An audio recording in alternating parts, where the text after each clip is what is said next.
We ran over some dog shit. Someone's dog took a shit in my fucking yard.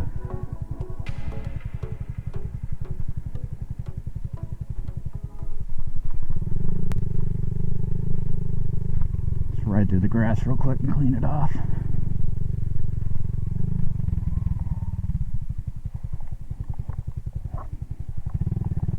Yep, there it is. Hold on, motherfucker. Let's get a stick.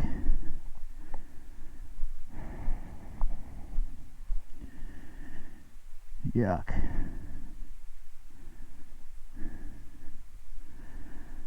I don't want this all flying off in my fucking face and shit. Like on my back.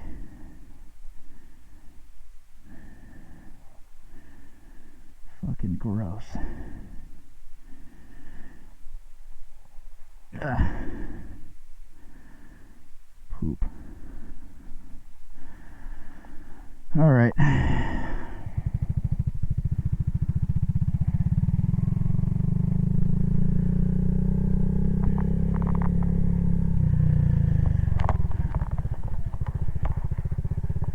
Fuck, my visor's locked. Where's the unlock? Right here. There we go. All right, so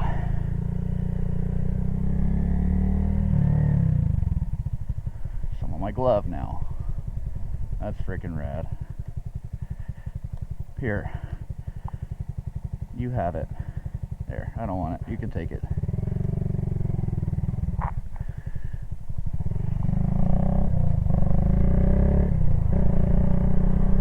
Go a little slow real quick just to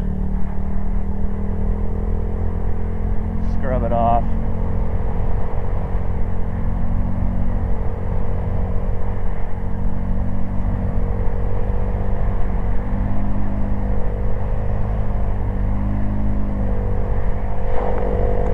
Good enough.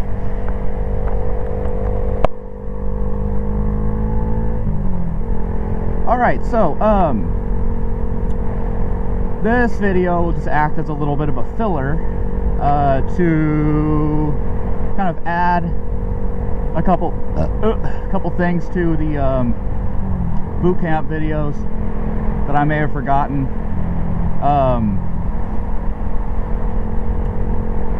So I didn't really talk too much about drill and rifle manual.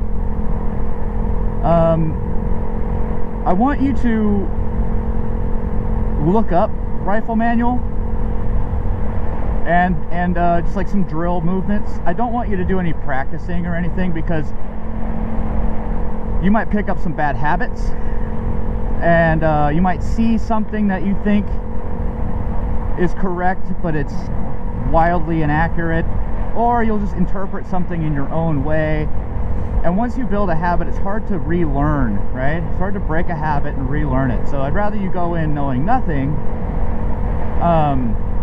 but at the very least you can figure out, okay, like left shoulder arms, that's pretty standard. You're gonna grab your rifle, bring it across your chest, boom, boom, boom. Left shoulder, right, and move to right shoulder. Wait, how does right shoulder go? Right. So there's some videos out there. I know a lot of super boots probably make videos about it. A super boot is someone who's just like forever motivated, which is fine. You know, it's not a big deal, but they get made fun of. I was a super boot for a while. We would fucking, on the weekends at the schoolhouse, we would go into the parking lot and practice drill. Fucking loser. But it's a good thing to look up. It's a good thing to know. It's a good thing to know how to do a proper about face. You know, when you're standing at the position of attention, how do your feet go? And if you really want to get into it, you can look at the order. Everything in the military has an order attached to it. Uniform regulation, there's an order. Rifle manual, there's orders for that. You know, shooting on the range, there's orders for that. And it walks you through everything. So look that up. First phase, you're going to get into it. Second phase, you don't do it too much, if at all. You might do it like once or twice a week, because you just don't have time. You know, there's so much going on in second phase. First phase, you're going to learn the basics. Second phase, you're going to be shooting a lot and running around in the hills. And then third phase, you're coming up on the end of your time. You're going to be doing a competition between all the other platoons in your company. And yeah, so you don't, yeah. They're going to take care of you. They're going to teach you everything, and you're going to set up what they call the mini grinder, which is where in the squad bay, in your barracks room. It's a giant room. It's a squad bay,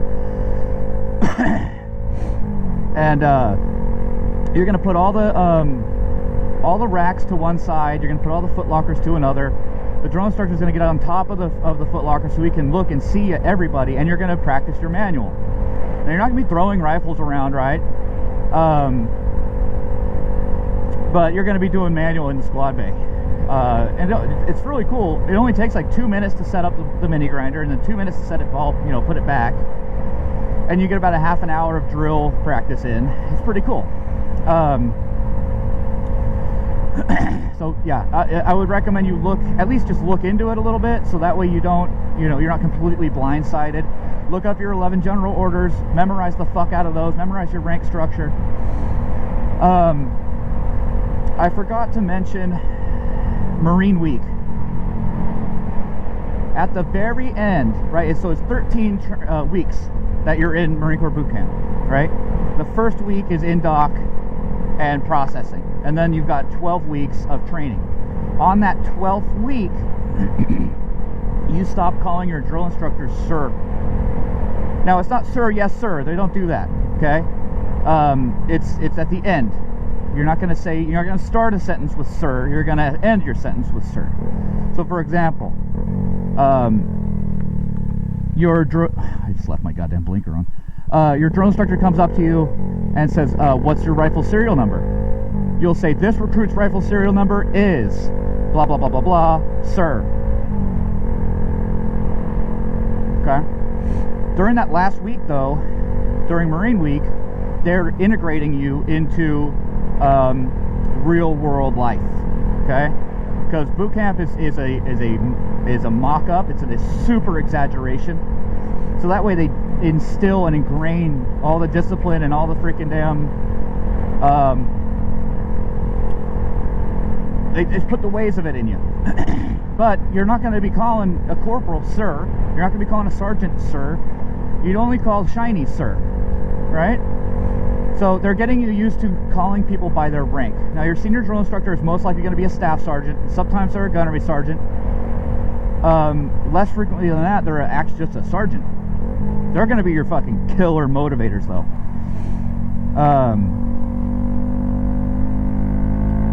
So that last week, you're going to be, you know, standing at parade rest instead of attention. Normally, a drill instructor talks to you, you stand directly at attention, boom, you know, and you're going to say sir. But at the end, you're at parade rest, because that's how you normally would talk to a superior in the field, in the fleet. So you're going to go to parade rest, learn how to stand at parade rest. You're going to learn how to address them appropriately, right? So for me, for example, oh, and I'm pretty sure they let you stop saying this recruit and these recruits. You can say I now. I'd like to talk to Staff Sergeant Comas, right? Well, that's how it is normal, you know? Just as long as you're respectful and tactful, you can talk to people. Don't be afraid. Everybody puts their pants on the same. You know what I mean? Everybody has to, you know, blouse their boots. Everyone wears socks. They're not these mystical, magical creatures. They're the embodiment of what the Marine Corps is, though. Okay, so it's intense. They're crazy. They're psycho. But they're still people. Okay. So also at the end of the crucible, right? That's where you do your hike and you do all your obstacle courses and stuff. You're gonna have a little bit of free time. It's gonna be the first amount of free time you've probably ever had. Now every Sunday, though, throughout the whole 13 weeks, every Sunday you're going to have an opportunity to go to worship. I recommend you go to church, and I recommend you go to Christian church. And the only reason I say that is because Christian church is way more cohesive, I guess you could say. It's going to be led by a Navy chaplain, and they know what you're going through. I went to like a Buddhist temple because I was pretty like agnostic back then. I call myself a Christian now, but I don't think it was very good. It was too liberal. It was too in your feelings. You know, it was quiet and it was peaceful.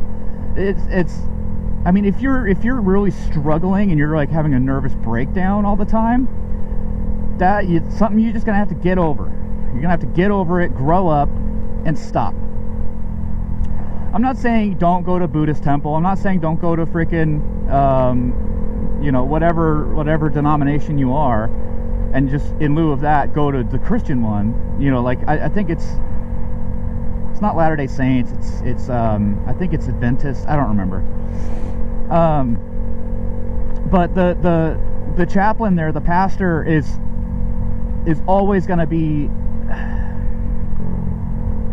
They tell you basically, hey, listen, we know what you're going through, and here's how you can manifest God or Christ or whatever in your training, so that way it's not too overwhelming. Otherwise, you're going to go to like the Buddhist one, and they basically tell you, oh, it's okay, baby, you're okay, little boy, you'll be fine, just breathe and envision warmth in your core. It's not going to fucking do anything for you, bro. I'm not the best at talking about that kind of thing because I don't really know, I don't really remember, but we'll go to the next one. I do recommend that you go to worship, okay? Otherwise, you're going to be stuck behind in the freaking squad bay cleaning, which is fine, but you're going to have a drill instructor there. And especially in the first month, you don't want them around ever. You know, they're like a fucking wasp. You know, you give them a fucking opportunity, they'll bite you. So you don't really want them around. That one little day, it's not even a day, dude. It's like 2 hours. It's after chow. You go to church. You come back, and then you go to freaking PT and whatever. So, Marine Week, though, after the Crucible, you get like 2 hours of free time, which is the first free time you've actually had because you don't have to go to church. It's not a Sunday. You don't have to go to church. Or maybe it is a Sunday and it's after church. But you have until about noon to do whatever you want. Which is, you know, not saying much because there's nothing you can really do, but it's time for you to just kind of sit down and chill. Now, for example, I remember vividly just sitting underneath a gazebo, and I know where the gazebo is still. I've seen it multiple times. We used to go to chow at that chow hall. And I remember seeing that gazebo I sat under, and I just sat there. You know, you don't have a phone. You probably don't even have a watch. You might have some stationery, and you'll have your, like, info book. Go ahead. And you just have time to just decompress, man. It's great. Because they're reintegrating you into the real world. It's a cult. The Marine Corps is a freaking cult. And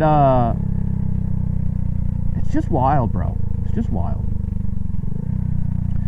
So yeah, there was just a couple little details I just left out. Drill and rifle manual, very, very important. Again, they're going to teach you everything, but if you go in with a little bit of knowledge, that's just one less thing for you to fucking worry about. You know? But then again, don't get to the point where you've developed bad habits, so don't like practice this stuff. Maybe about face, maybe like some facing movements, But they'll teach you how to march, how to tie your shoes, because there's a special way you tie your shoes. You don't tie your shoes any way. You tie your shoes the way they tell you to. Yeah, man. So I might edit this down because there's a lot of freaking mumble jumbo, mumble garbled bullshit.